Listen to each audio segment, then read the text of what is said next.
Good morning, LinkedIn. Happy Thursday. Here with George B. Thomas.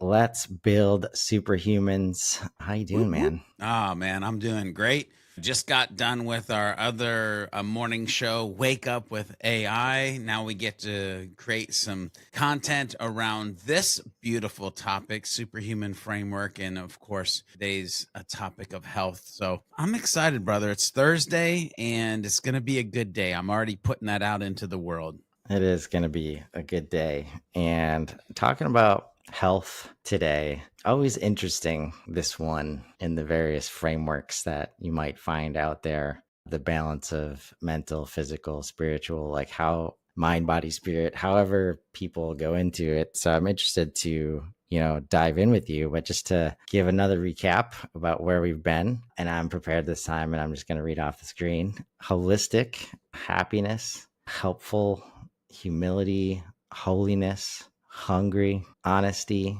humor. Those are the first 8. And when I look at this list, almost all of it is pretty like mental focused, some spiritual stuff in there too, but really like mindsets and like understanding what you want and like how you think about things. And now we're here at health. What are we doing at health here? Yeah. Well, so first of all, because I should have done this every single one, because I realize this might be somebody's first time bumping into, superhumans framework thing. And so we're going to talk about health, and I want to get into it being kind of a cornerstone of team performance and company culture. But for you first time viewers or listeners, I want you to understand that the superhuman framework is all about helping individual humans, about helping teams and organizations reach their fullest potential by focusing on the 10 key pillars, like Chris was mentioning: health, happiness, humility, honesty, but also combined with the 4 cornerstones of this framework, which is love, purpose, passion, and persistence. So there's that foundation, and then it's almost like the gauges that you're watching at. What it does, even though holistic is one of the H's, it is a holistic approach that blends personal growth with team dynamics and company culture to create environments, Chris, where people can truly be their best selves. Like we're setting humans up for success. So many times in the world, I've watched people in organizations try to fix problems with process or fix problems with platform. And the superhuman framework, what makes it a little bit different is we realize it's always been about the humans, the people. And so this superhuman framework is focused on the people individually in the teams that create the culture. And so whether organizations are fostering like a dynamic, healthy team or building a culture that inspires purpose and balance, keyword there, the superhuman framework is designed to help them unlock that next level of excellence in every part of their life, work, and organization. So that's the foundational piece that I want everybody to know. When we talk about health, again, it's not that we're leaving mindset, by the way. I think health is a little bit of a deeper conversation than maybe sometimes we give it. The question that I would want people to kind of think about is, why is health a cornerstone for team performance and company culture? And here's the thing: health, at first glance, what people might think it is and what it isn't. Health isn't just about whether you hit the gym or how many freaking green smoothies you drink. Which, by the way, I hate green smoothies. I'm more of like something with some berries in it. But that's not what I'm really talking about. When I talk about health in the superhuman framework, it's about creating environments where people can be the best they can be, where they can thrive, where they can live a life beyond their default, right? Because so many times we get stuck in the default. Clock in, clock out. Well, this is just how we've always done it. By the way, I gave you human and I gave you organizational right there. So how do you use the superhuman framework as a catalyst to get to the next place where you want to go? When we talk about health in the workplace, what we're talking about is something much bigger than just physical wellness, physical health, right? When we bring this up in the superhuman framework, we're talking about the mental, emotional, and even social health of the team, right? So it's deeper and more dynamic than what one might give it. Like, yo, we give free green smoothies. Like, nobody gives a crap. If you want your teams to be dynamic, innovative and be able to tackle challenges, they need to be healthy on all fronts. I want you to think about it. When your team members are stressed, when your team members are burnt out, when your team members are feeling unsupported, how are they going to be creative? How are they going to be effective? How are they, like, whatever it is that you're asking them to do? How are they going to come to the table with their best ideas and their best energy if they're living in this stressed, burnt out, unsupported mindset or world? Punchline here, they won't. They won't. Like, that's period. Full stop. So, as team leaders, as leaders of organizations, as owners, understanding that prioritizing health within a team and inside of an organization is really about protecting that energy and protecting that creative spark and protecting those great ideas that you want to get from the team in general, because we're creating this healthy space. It's making sure that your people can bring their whole selves to work, feel good about what they're doing, and actually stay energized. Sometimes we wake up and it's like there was an energy vampire that hits us first thing. And then we get to work and it's like now there's been three energy vampires that hit us. And so how do we make it that that isn't the life that these individual humans are living? Therefore, it's not the team dynamic that we're creating. When we can make it so that people feel energized, when they feel at their best, when they're excited and they're not being attacked by these energy vampires, that's when teams move from just being good to freaking being great. Right. So that's kind of the teams. If I shift my mind to how a culture kind of segments in here, cultures, they play a huge role, because a company culture that truly values health, and remember, there was multiple levels of health here that we're talking about, isn't just checking the box with a gym membership or an occasional wellness challenge, which is what you see from a lot of organizations. It's about leaders walking the walk and taking time for their own well-being. Like, I can't sit here as the owner of Sidekick Strategies or Beyond Your Default or whatever if I'm not like eating right, if I'm not making sure I'm blocking out time right, if I like, I have to walk the walk, right? And you have to show that health is just as important as like hitting those performance goals.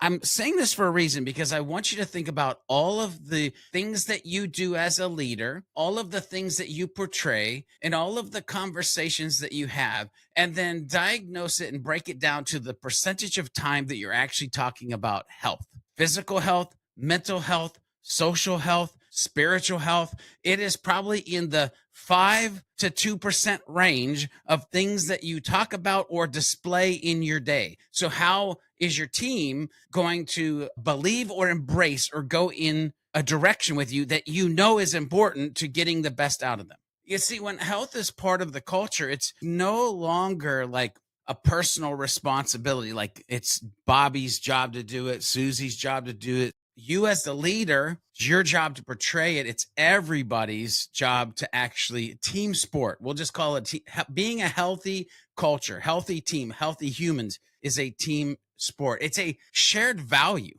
Like if one of your core values in your organization isn't about being healthy, physical, mentally, spiritually, socially, like then maybe that's a value that we need to have, because this is what creates stronger and more resilient humans, stronger and more resilient teams, stronger and more resilient cultures. And by the way, in the world that we're moving into, as fast paced as it is, as AI driven as it is, like you need strong, resilient humans, teams, and organizations to navigate the next 2 to 5 years. Bottom line, at the end of the day, a healthy team is a high performing team. A healthy culture is a culture that, like ROI, you want ROI, have a healthy culture. So Chris, I'll pause there. I want to talk about like, because it is about high performance, right? We want to get teams that are performing, humans that are performing. I want to talk about like, how do you stay healthy while maintaining high performance? Something that sometimes in my life I've been good at, sometimes I've sucked at. I've ended up in the hospital twice. Let's just throw that out there. But where's your brain right now with what we've talked about so far? That word performance. I mean, when you first said, I was like, is it about high performance or is it about like high value? And that's where, like, sometimes to get to the performance, the more valuable activity is rest, right? Or meditation or something like that, because you've been performing at a high level. If you continue at that level without the rest, right, it turns into burnout or, less than. And just thinking about this in terms of leadership being able to create these spaces, you mentioned some things that can work if there's intention behind them, right? But so often it's like, because we don't talk about it enough, or we don't feel comfortable or qualified to talk about it enough, we just go and do the tactic, which is the free green smoothies or the gym memberships, and we don't relate it to our people at all. And like you said, a lot of people aren't going to care about those things. I would have been one of those people that would have rejoiced at somebody offering to pay like $30 a month, to give me more access to, that avenue of health. I still have to go down the avenue, but not everybody's in a place to even be able to go down it. Right. And that's what we're talking about here, is creating that space. And you simply cannot do it if you do not understand a lot of the H's that we're talking about for everybody in the business, right? Like, some people love troubleshooting, right? They love to be in those make or break moments of something went wrong, we got to fix it. There is a healthy energy that those people like thrive on in that moment. But then there's other people that are like, just get out of my way. Let me just talk to customers. Let me take care of the customers. Tell me what I got to do to be able to do that, right? Don't put a bunch of problems on my desk because then I'm going to lose my mind. It's interesting when I hear you say that. I go to this thing of, if you have a health and wellness program in your organization and it's something that your HR department just put out with actually not having conversations with the humans who actually work at the organization, it may not be any type of program that anybody cares about. Or it might be, but it's something to definitely diagnose. I'm a big fan of, by the way, having conversations with humans inside of your organization. But Chris, I want to go into this conversation around teams staying healthy, individuals staying healthy, but also being able to achieve high performance. And by the way, when I say high performance and you say high performance, it's very much tied to this word you used, value. I'm high performing, meaning I'm giving the maximum amount of value I can to the world, value to my family, value to the people I work with, value to myself. And the thing here for me is it all comes down to balance. And sometimes I find it's easy to stay in balance. Sometimes I have been off kilter. But we've all been in those teams where we're facing high pressure projects. There's tight deadlines, and it can be real easy to push health to the back burner. But the funny thing about that, when it becomes easy to do that, that's when it matters most. Like, if your team is running on empty, burning the candle at both ends, they might hit a deadline, but at what cost? Like, they might hit the project deadline, but are they also hitting their deadline? When we get in that space, what we want is, we want humans to be productive. We want teams to be productive. We want our culture to be productive, but productivity plummets when people are exhausted. It plummets when they're stressed. It plummets when they're burnt out. I know I'm not blowing anybody's mind here, but why don't we pay attention to it in the moment if I'm not blowing your mind in this video or audio that you're watching or listening to? Like, because we haven't set it as a pattern. We haven't set it as a default. We haven't set it as a value, right? Healthy rhythm, healthy balance. Those are the things that I want you to think of. One of the things that I try to do, and again, I'm preaching to my own aspirational place when I talk about some of these things, is like a rhythm of rest. All right, I'm going to work for 2 hours. I'm going to take a 5 or 10 minute break. I'm going to have this many hours a day, and I'm going to then take this time in the evening for rest. And I don't mean sleep. I'm going to work so many weeks, and then I'm going to take a week of rest. I'm going to work so many years, and then I'm going to have a month of rest. Like, you see how you can extrapolate this out to that you have predefined rhythms in your life where you know you can mentally rest, physically rest, socially rest. That, by the way, I love getting on stage, but there are also times I love to just be a hermit because I socially need to just shut down and rest. Again, this could be something as simple as simple breaks. It could be vacation schedules. It could be where you take a month and you just rest based on what you want to do. I love organizations like HubSpot that after 5 years, they give their workers, this month to go and just do something outside of. But here's the thing. I want to see where these organizational leaders went and did their sabbatical. I want to see where the organizational leaders didn't work all weekend. I want to see where the leaders actually take 10 minutes to walk away and go outside and look at the sun instead of going from meeting to meeting to meeting to, because ladies and gentlemen, I've been there, but we as leaders, we have to model this behavior. We have to show these rhythms. We have to lead by example, right? So if your team sees that you're prioritizing health, whether that's taking a break or logging off at a reasonable time from your work, logging off because I work from home, clocking out, whatever, however you want to put it. I think that's important. I also think that this idea of communication, open communication, let me get more specific, open communication about well-being. Do you run or own an organization where people feel safe to come and tell you they are not doing okay and not get judged? And there be actually something that can come positive out of it. I mean, imagine kicking off a team meeting by asking, how's everybody really doing? Not just like, hey, how are you doing? Fine, good, fine, fine, fine, fine, good. No, how's everybody really doing? And not just in terms of like work, right? We all have these like 15-minute stand-ups that we do in the morning with our teams. Well, I'm working on this, this, and this, boss. Thanks.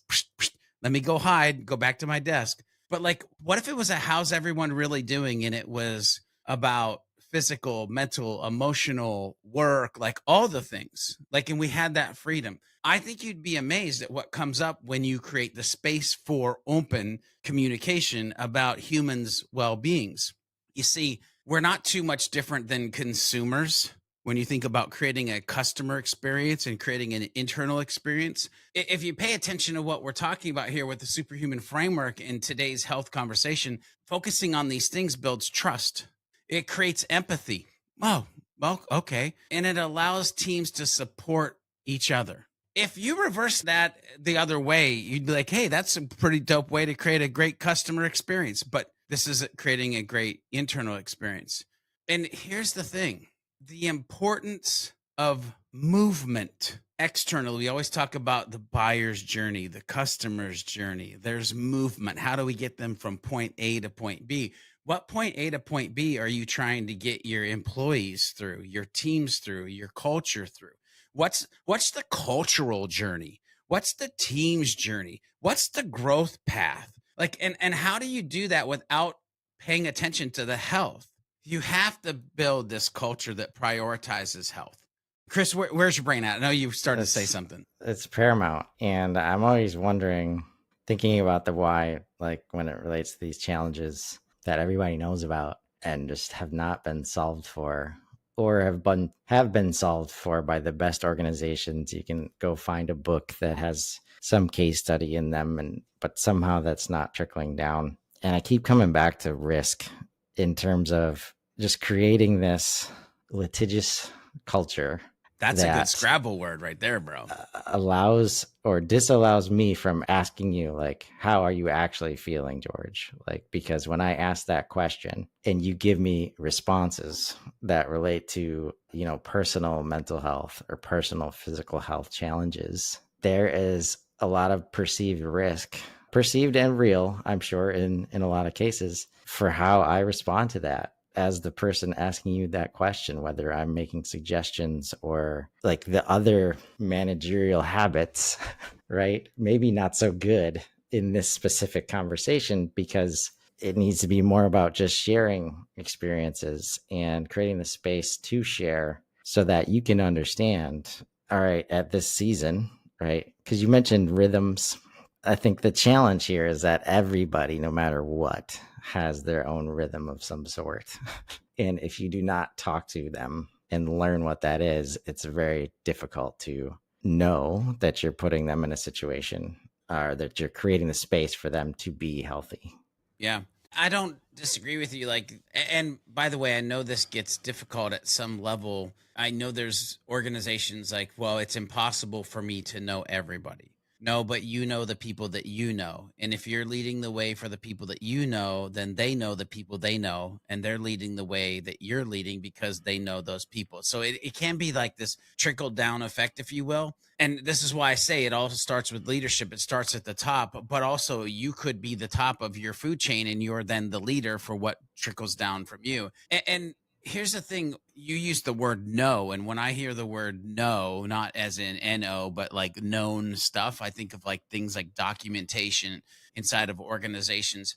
Healthy culture starts at the top, and we should, walk the walk, talk the talk, be leaders that actually like care about the humans that, not that you don't send me hate mail, at a deeper level care about these humans. But here's the thing, it should permeate everywhere, right? So it's one thing, Chris, to say that you care about employee wellness, and it's another to entirely bake it into the DNA of the organization or the company that you work at or own. When health becomes part of the culture, it's visible in the policies, it's visible in the way that people interact, it's visible in the overall vibe of the workplace. Like you can just tell it's not something we're doing, it's something that just is. Like it permeates through the entire place. Again, yes, do we as leaders need to be the torchbearers?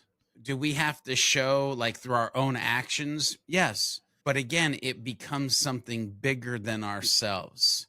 I think health is one of the things that when it's done right, it almost runs on itself. Like it's the gauge that's if it's working right, you can just kind of glance at it and be like, yep, we've got a healthy culture. People are focused on physical, mental, social, spiritual, like the health. And it's in our documentation. It's in our daily meetings. It's leadership is leading the way. Like, yep, okay. Now, I think a big part of this, though, because you even mentioned like individual humans are humans.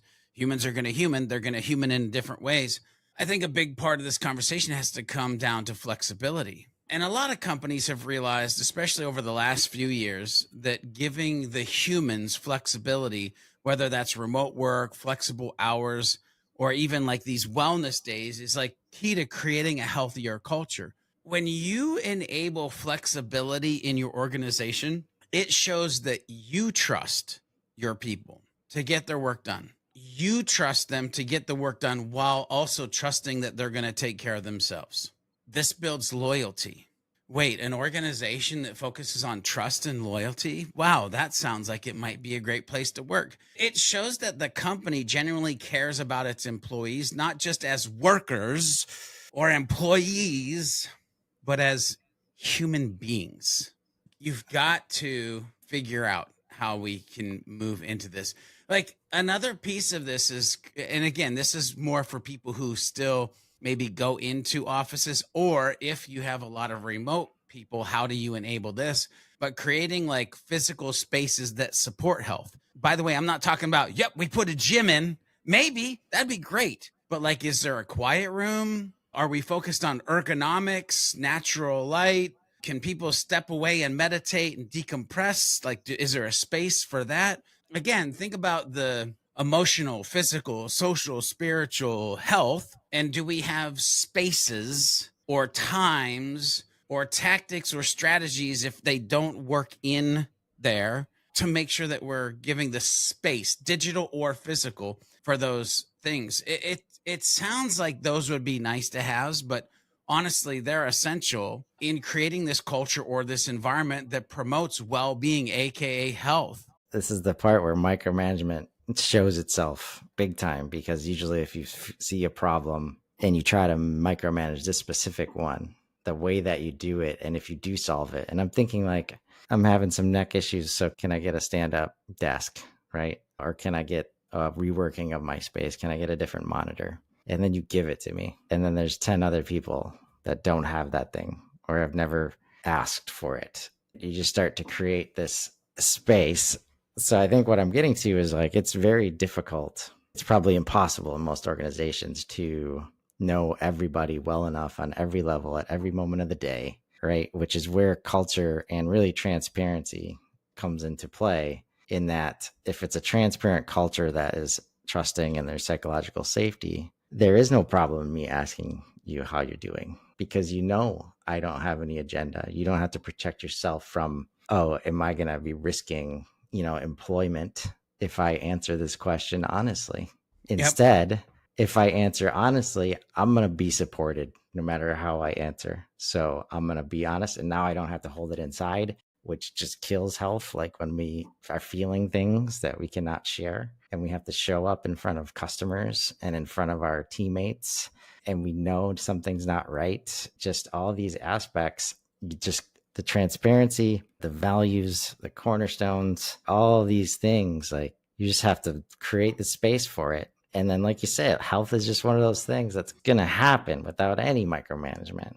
Yeah. As we kind of land the plane here, I spent a lot of time talking about teams and culture, and I want to just kind of dip into the individual human piece for a second. The truth is, for you employees, normal humans, whatever you want to call yourself, the truth is it all starts with the individual. One person's health, whether they're an employee, a manager, a leader, one person's health or lack of it can have a ripple effect on the whole team and the entire company culture. So you have to have a little bit of the ownership mindset or mentality around this from an individual sake, because you know that it'll impact the team or the culture. And when we have that in individuals, and when we then come in as teams and team members can say, hey, I need to step away for a bit to recharge, and that's respected, the ability to say that is respected, it strengthens the entire team dynamic. So again, the individuals listening, your health is not just about you. Yes, you have to have ownership of it, but your ownership of your own health ripples into the health of your team, and your team's health ripples into the culture. It's about how you show up for your team, how you contribute to the culture, and how you inspire others to do the same, because you can lead from the back row. Like, and for leaders, it's about recognizing that when you invest in the health of each individual, you're investing in the long-term success of the whole team. We're all in this together is what I'm kind of trying to say. We so many times we feel like we're way different, but we're not. We're in this together. Your health, my health, our collective well-being is what fuels everything else inside of our days. And if you pay attention to health and you're leveraging the superhuman framework, that's truly what makes a superhuman team and a ROI, thriving, growing, revenue generating, whatever you want to put in there for your brain, company culture. It's that simple. It's that easy. And well, I'd say it's simple, not so easy for most. And I think this is just one of those hard things. The hard thing about hard things, Yeah. and the way that people try to band-aid this stuff and kind of cherry pick the easy stuff from organizations that have very clearly done all of the things we've been talking about. And it's easy to go cherry pick one because somebody has created a product around that, and I can just bring them in and they're just going to install it into the business, right? And all of a sudden we're going to have anything from a smoothie machine to a nap area to this new online space for all of our remote teams to get together. And if it's just when it's handled that way, but then we're not investing in the other things that these successful companies have done, like training and onboarding of the teams to talk to everybody about what that means and why we're doing it as a business and how it relates to the compensation that a lot of people are focused on, and just all of the thing, like that's why this stuff doesn't hit, because you're not talking about the why. You're not talking about, We did the what, but we didn't do the why. Dang on it. That's why. Yeah, exactly. and if you don't talk about it, I create my own why. Oh, Like, right? And we're we all do. great. We're great at making up our own narratives. We're pros. Humans are pros at making up our own narrative if we're not given one. And Chris, I'll say one last piece before you close us out, because I'm sitting here and I'm kind of reminded of this saying in life, and I believe it's Les Brown said, when you focus on what is hard, life will be easy. And when you focus on what is easy, life will be hard. If you take that and you think about the triangle that I painted at the beginning of this of platform and process and people, you put those three together, you quickly realize that platform and process are easy. It's the people that are hard. And so, ladies and gentlemen, if you take something and implement it in your organization that focuses on the people, it's going to be hard, but it's going to make your life easy. So find those opportunities and let's grow.